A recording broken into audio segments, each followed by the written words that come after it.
It's time for today's Bulldog Conversation, presented by the Samford Sports Network. I'm sitting with Katie Snider. She is a senior nutrition and dietetics major here at Samford. It's great to sit with you, especially after the adventure that you had in January, and that's why we're here talking. You went to Haiti in January, and everyone knows about the devastation that has occurred there. First, talk about what you were doing. We'll get into the earthquake and the event later, but first, what brought you to Haiti in the first place? Well, I've always been interested in nutrition, how I can use that to serve overseas especially, and heard about this malnutrition clinic in Haiti. And what it is it's a peanut butter supplement. We are able to give the kids, and each week they come back for about 8 weeks, and they get fatter and fatter. And it's actually located at an orphanage, and so the clinic there is. So we go to the orphanage and help out around the orphanage, and twice a week we go work at a malnutrition clinic. Right, and you were there with a few other Samford folks. Talk a little bit about what happens while you were there. That 7.0 earthquake hit, but it hit in Port-au-Prince, not necessarily where you were. Right. Talk about your relation to where Port-au-Prince was in relation to where you were and the whole experience of the earthquake. Well, we're in Maui, which is about 40 miles north of Port-au-Prince. Canaan Orphanage, it's just been blessed by God. They had no structural damage. A couple places in Maui had a couple buildings down, but Canaan, everyone was safe. All the children were safe.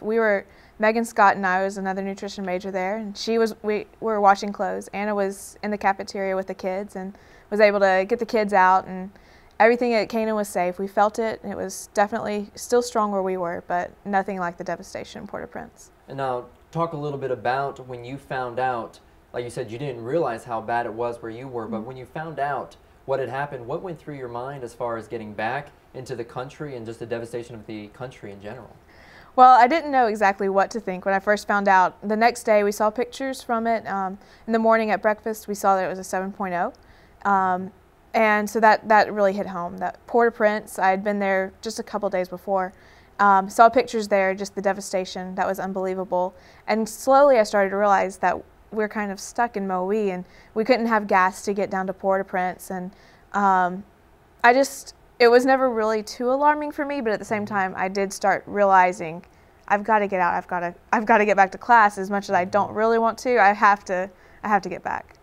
And talk a little bit about perhaps maybe how your responsibilities in Haiti changed from before the earthquake to after, and your relationship with the Haitian people there. Before, I was always viewed as a missionary and kind of separate from the workers at Canaan Orphanage.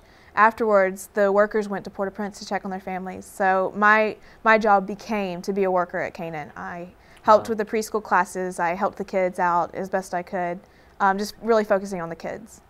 Taking on a lot more responsibility, I imagine. Yes.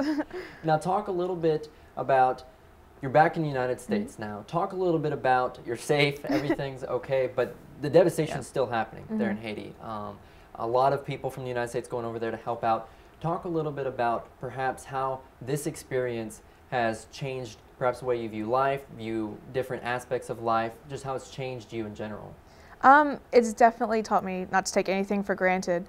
I've come to love the people of Haiti, and I've come to care for them greatly, and still keep in contact with them almost every day.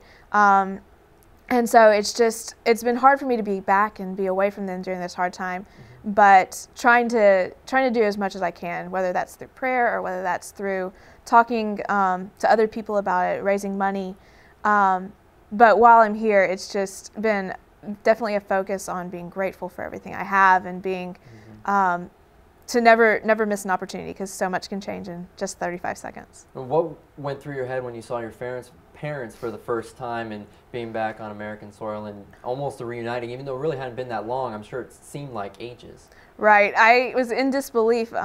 We flew into Atlanta from the Dominican Republic and were met by all our families and friends and a couple of TV crews. So that was a little overwhelming after all this, but just to see them again, it was just such a relief to finally be home and finally get to be with family.